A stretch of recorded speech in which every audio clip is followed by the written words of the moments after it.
almost want to say that it's an entity. It's as real as each of you sitting here, at least in my experience this year. Grief would come and walk alongside me at moments when I didn't expect grief to come. Grief would show up at not always opportune moments, when I would be walking, going to the grocery store, or trying to talk to someone else who wasn't aware that grief was there. And I want to encourage each of you, wherever you find yourself today, whether you have had grief as that companion, and whether you have had people tell you, get on with it, you know, it's time now, you should be feeling better now, all of those shoulds. I can now say from my experience that no one can tell you that, because grief will be with you and grief will companion you as long as you need grief. And so to show up to that and to welcome it in whatever way that means for you. Number 3,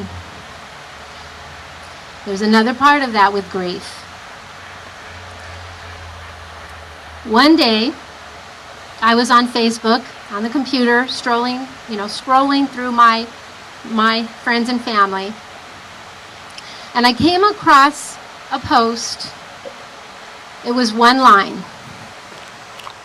And the one line was so phenomenal, it took my breath away and made me stop for a minute. And I had to read it again. And someone that I love very much and who had been grieving wrote one line. Don't remember exactly how it was worded, but basically it said, "I'm beginning to see the beauty in the world again." That was wonderful. Because when you not only experience the grief on your own, but you experience your loved one's grief, the people around you that are grieving, you grieve for them. You not only grieve for yourself, but you grieve for all of those other people that are suffering. And for me to see my loved one be able to say, "I'm beginning to see the beauty in the world again," gave me hope. Gave me hope for my loved one, for the family, and for my own journey. And so if you are here today, and if grief is your companion, and if you despair that you may never see beauty, I want to give you that piece of hope. That the beauty's here. It's just that grief might be obscuring it. And lastly, today we're here, Wings of Hope. We did our first butterfly release last year in honor of loved ones who had gone before. And there is something magical about this. And I'm very glad that we're here today to do it again. This summer in my family, we were the proud grandparents of a whole lot of monarch butterflies. We happened to plant the right plant. Butterflies from somewhere else came in, and the next thing we knew, there were these little tiny caterpillars crawling on the host plant. And I'm telling you, they were tiny, probably 1/8 of an inch when they started out.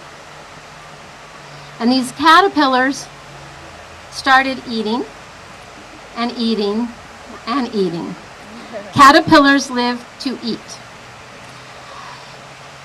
Pretty soon we noticed that the caterpillars were disappearing, along with all the leaves on the plant, by the way.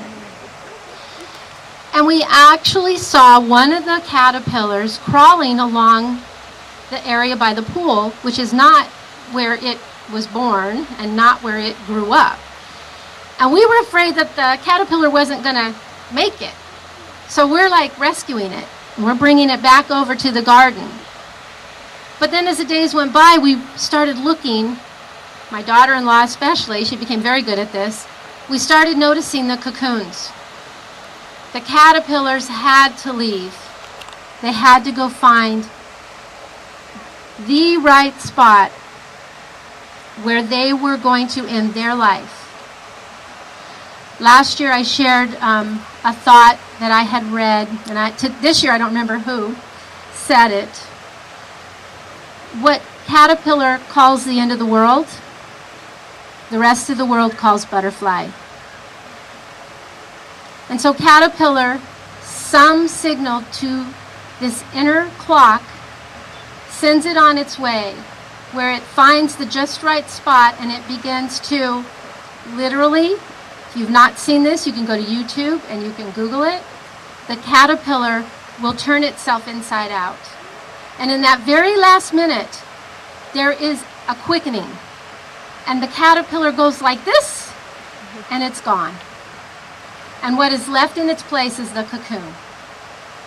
Now what I found out this year, which I didn't know last year, is that at that moment, caterpillar does cease to exist.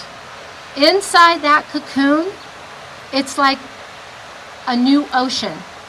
And it's all of the cells of that caterpillar that have dissolved into this ocean, where it sits and waits and begins to form again. And it begins to form again into what we know as the butterfly.